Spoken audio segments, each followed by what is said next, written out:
31/12/2020 के महावाक्य है। बाबा ने हम बच्चों को आज विशेष यही पॉइंट दे रहे हैं कि हम अपनी उन्नति कैसे करें, अपने कर्मेंद्रियों को चंचलता से कैसे बचाएं।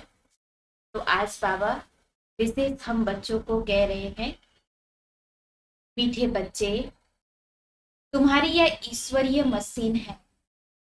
तुम सबको ईश्वर का बनाकर उन्हें बेहद का वर्षा दिलाते हो।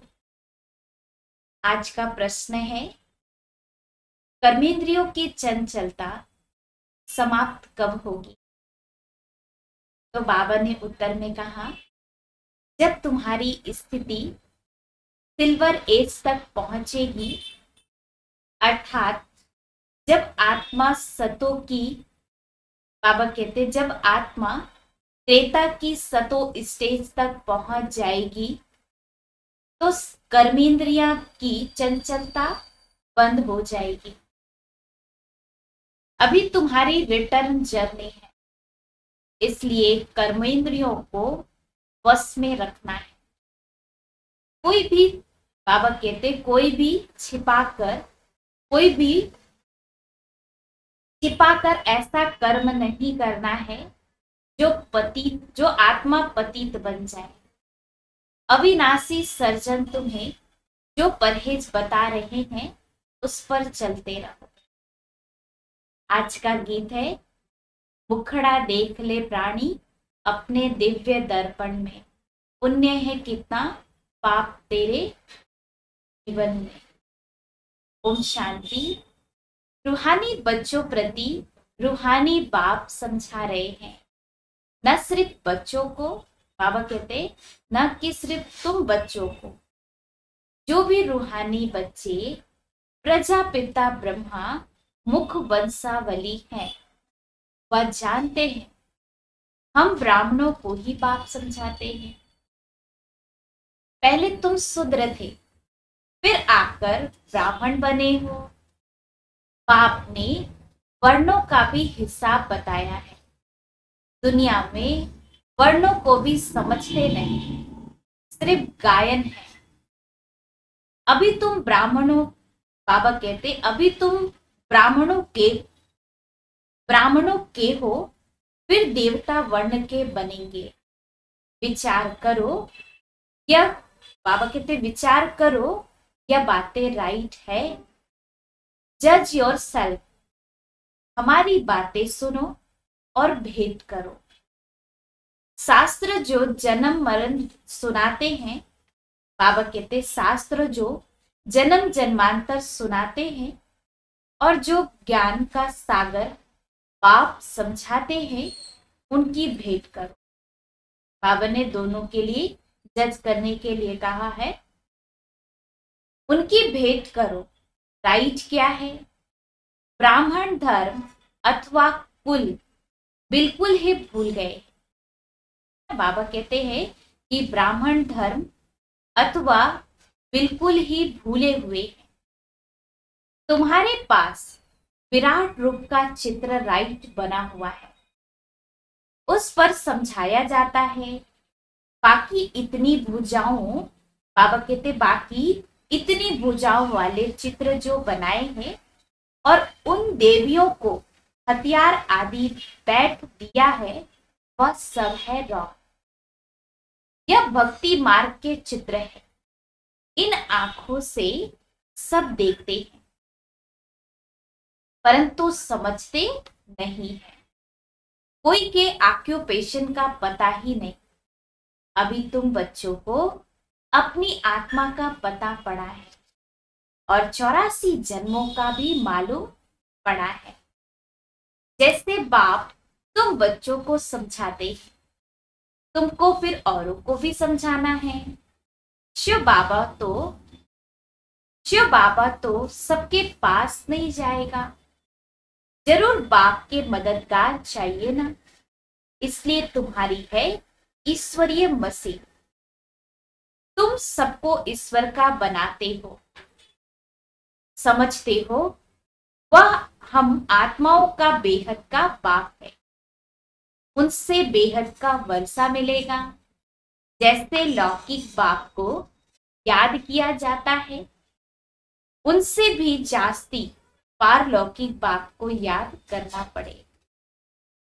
जैसे बाबा कहते लौकिक बाप तो आधा कल के लिए सुख देते हैं, बेहद का बाप बेहद का सुख देते हैं।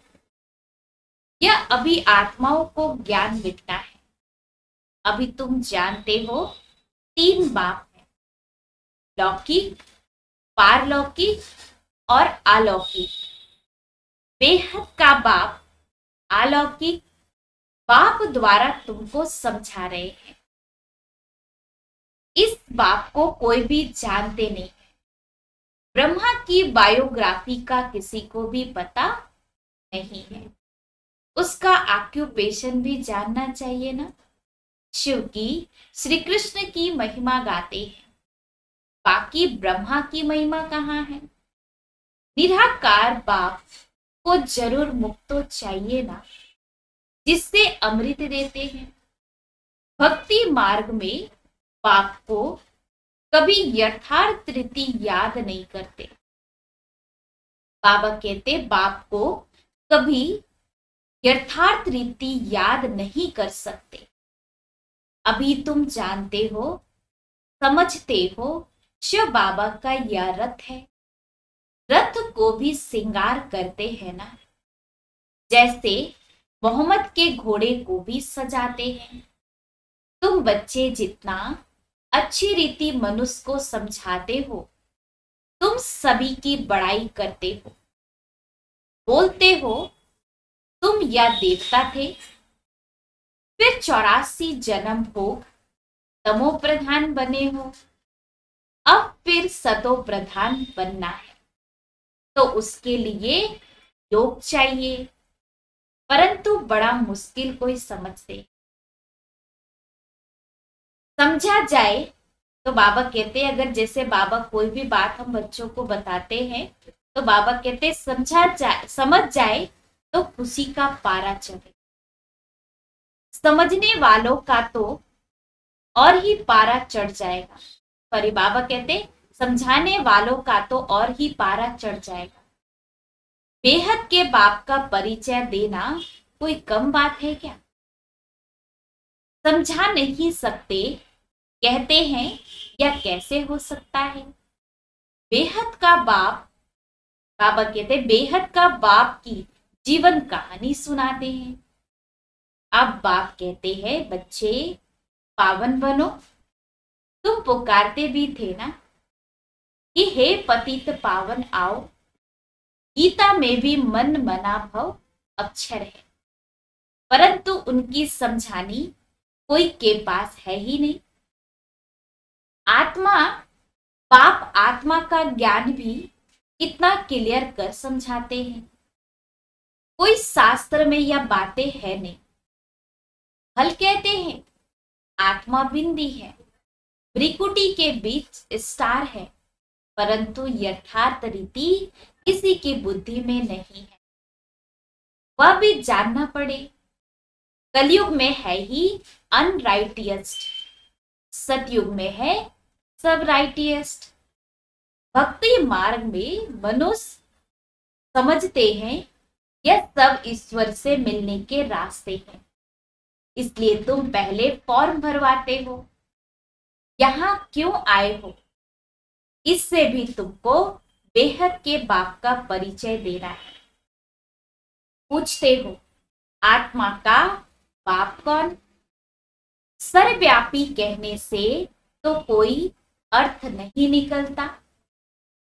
सबका बाप कौन है? यह तो मुख्य बात है ना। अपने अपने घर में तुम भी समझा सकते हो। बाबा कहते कि अपने अपने घर में तुम भी समझा सकते हो। 1-2 को मुख्य चित्र, बाबा कहते 1-2 को मुख्य चित्र, सीढ़ी, त्रिमूर्ति, झाड़ यह बहुत जरूरी है। झाड़ से फिर सब धर्म वाले समझ सकते हैं कि यह हमारा धर्म कब शुरू हुआ। हम इस हिसाब से स्वर्ग में जा सकते। जो आते ही पीछे हैं वह तो स्वर्ग में जा न सके, बाकी शांति धाम में जा सकेंगे। झाड़ से, बाबा कहते झाड़ से भी बहुत क्लियर होता है। जो झाड़ के चित्र हैं, बाबा कहते हैं उसको अगर हम अच्छी तरह से देखें तो उसमें बाबा कहते हैं कि बहुत क्लियर करके हम समझ जाएंगे। जो जो धर्म पीछे आएंगे उन्हों की आत्माएं जरूर ऊपर जाएगी, विराजमान होगी। तुम्हारी बुद्धि में सारा फाउंडेशन लगाया जाता है। बाप कहते हैं आदि सनातन देवी देवता धर्म का सैपलिंग तो लगा, फिर झाड़ के पत्ते भी तुमको बनने हैं।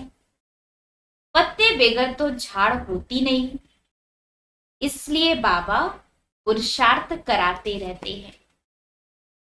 बाबा कहते हैं आप समान बनाने के लिए, और धर्म वालों को पत्ता नहीं बनाना पड़े, वह तो ऊपर से आते हैं, फाउंडेशन लगता है, फिर पत्ते पीछे ऊपर से आते जाते हैं। तुम फिर झाड़ की वृद्धि के लिए या प्रदर्शनी की स्थापना, बाबा कहते हैं तुम फिर झाड़ की वृद्धि के लिए या प्रदर्शनी आदि करते हो, इससे पत्ते लगते, फिर तूफान आने से गिर पड़ते हैं, मुरझा जाते हैं। या आदि सनातन देवी देवता धर्म की स्थापना हो रही है, इसमें लड़ाई आदि की कोई भी बात नहीं, सिर्फ बाप को याद करना है और कराना है। तुम सबको किसी की याद, बाबा कहते तुम सबको कहते हो, और जो भी रचना है वो छोड़ो, रचना से कभी वर्षा मिल ना सके। रचयिता बाप को ही याद करना है, और किसी की याद, बाबा कहते और किसी की याद ना आए। बाप का बनकर ज्ञान में आकर, फिर अगर ज्ञान, बाबा कहते बाप का बनकर ज्ञान में आकर, फिर अगर कोई से ऐसा काम, बाबा कहते कोई ऐसा काम करते हैं तो उसका बोझ सिर पर बहुत चढ़ता है।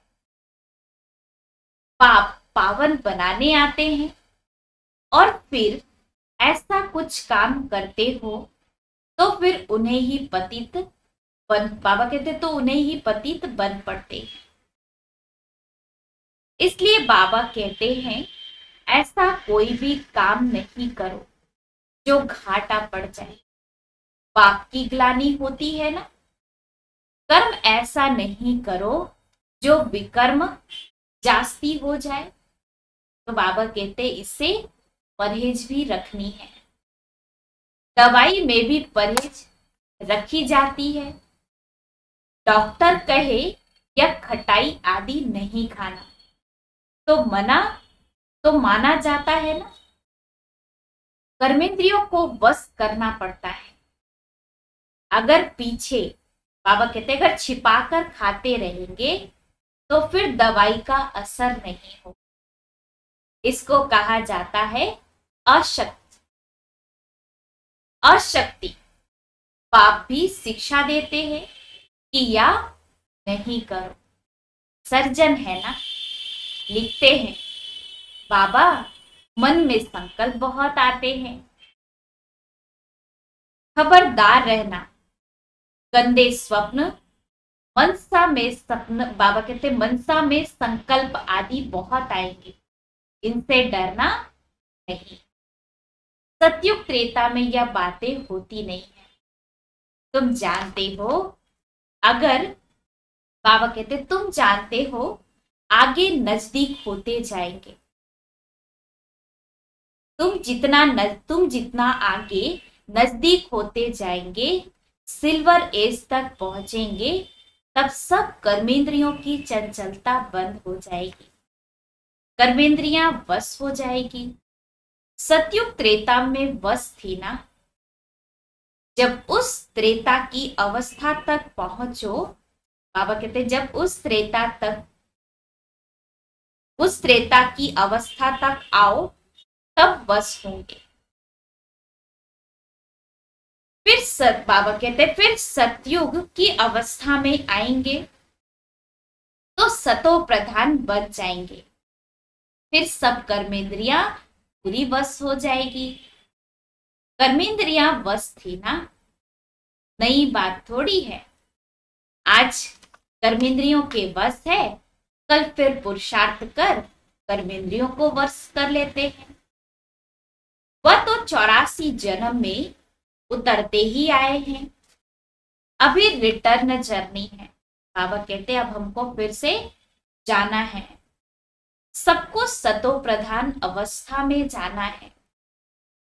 अपना चार्ट रखना है, अपना चार्ट देखना है, हमने कितना पाप किया, कितना पुण्य किया। पाप को याद करते करते आयरन एज से सिल्वर एज तक पहुंच जाएंगे तो कर्मेंद्रियां वश हो जाएगी।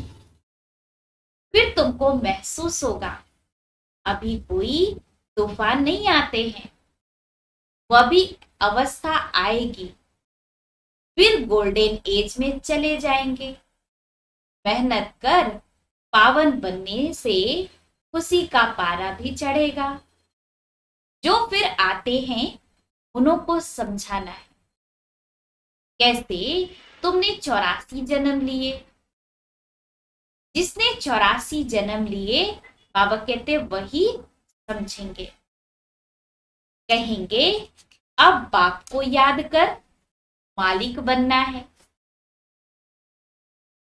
84 जन्म, बाबा कहते 84 जन्म नहीं समझते हो तो शायद राजाई के मालिक भी नहीं बने होंगे। हम तो हिम्मत दिलाते हैं, अच्छी बातें सुनाते हैं, तुम नीचे गिर पड़ते हो। जिससे 84 जन्म के लिए, बाबा कहते जिसने 84 जन्म लिए होंगे उन्हों को छठ स्मृति आएगी। बाप कहते हैं तुम शांति धाम में पवित्र थे ना, अब फिर तुमको शांति धाम सुख धाम में जाने का रास्ता बताना है। और कोई भी रास्ता बता ना सके। शांति धाम में भी पावन आत्मा ही जाएगी। जितना खाद निकलते जाएगी उतना ऊंचा पद मिलेगा। जो पुरुषार्थ करेंगे, बाबा कहते जो जितना पुरुषार्थ करे, हर एक के पुरुषार्थ को तुम देख रहे हो। बाबा भी बहुत अच्छी मदद करते हैं।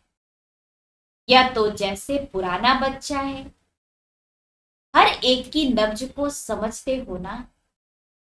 सियाने जो होंगे वह झट समझ जाएंगे।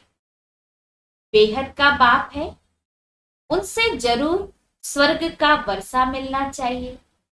मिला था, अभी नहीं, फिर मिल रहा है। एम ऑब्जेक्ट सामने खड़ा है। बाप ने जब स्वर्ग की स्थापना की थी तुम स्वर्ग के मालिक थे, फिर 84 जन्म ले नीचे उतरते आए हो। अभी है यह तुम्हारा अंतिम जन्म। हिस्ट्री रिपीट तो जरूर करेंगे ना। तुम सारे 84 का हिसाब बताते हो। जितना समझेंगे, बाबा कहते जितना समझाएंगे उतना पत्ते बनते जाएंगे। तुम भी बहुतों को आप समान बनाते हो ना। तुम भी कहेंगे हम आए हैं सारे विश्व को माया की जंजीरों से छुड़ाने। बाप कहते हैं मैं सबको रावण से छुड़ाने आता हूं। तुम बच्चे भी समझते हो बाप ज्ञान का सागर है। तुम भी ज्ञान प्राप्त कर मास्टर ज्ञान सागर बनते हो ना। ज्ञान अलग है, भक्ति अलग है। तुम जानते हो भारत का प्राचीन राजयोग बाप ही आकर सिखाते हैं। कोई मनुष्य सिखला नहीं सकते, परंतु यह बातें सबको कैसे बताए? बाबा कहते परंतु यह बातें सबको कैसे बताए? यह तो असुरों के विघ्न भी बहुत पड़ते हैं। आगे तो समझते थे शायद कोई कीचड़ डालता है, अभी समझते हो यह विघ्न कैसे डालते हैं। बाबा स्पष्ट करके हम बच्चों को बता रहे कि नथिंग न्यू, कल पहले भी ऐसे हुआ था और बाबा कहते अभी भी हुआ है। बाबा कहते नथिंग न्यू, कुछ भी नया नहीं है। कल पहले भी यह हुआ था। तुम्हारी बुद्धि में यह सारा चक्र फिरता रहता है। बाबा हमको सृष्टि के आदि मध्य अंत का राज समझा रहे हैं। बाबा हमको लाइट हाउस का भी टाइटल देते हैं। एक आंख में मुक्ति धाम, दूसरी आंख में जीवन मुक्ति धाम। तुम शांति धाम में जाकर फिर सुख धाम में आना है, यह है ही दुख धाम।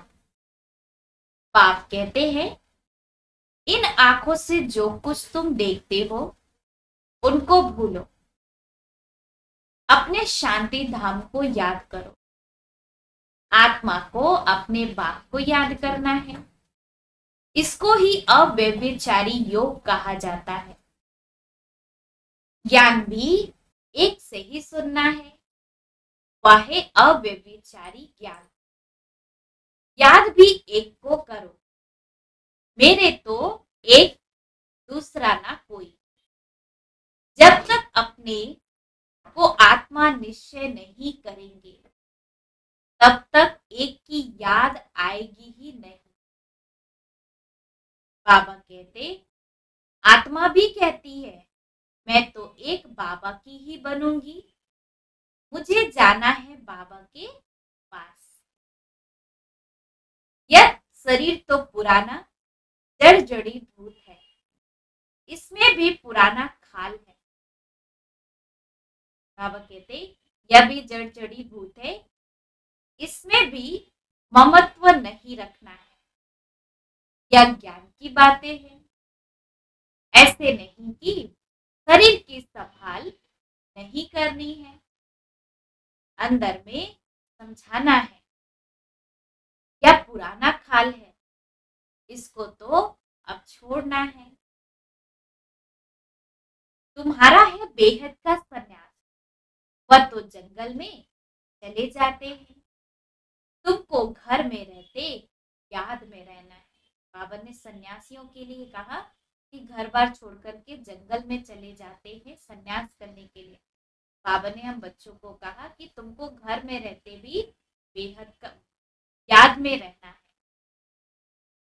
याद में रहते रहते तुम भी शरीर छोड़ सकते हो।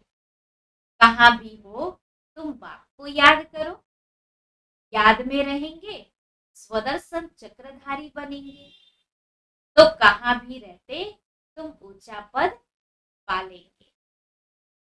जितना इंडिविजुअल मेहनत करेंगे उतना पद पाएंगे।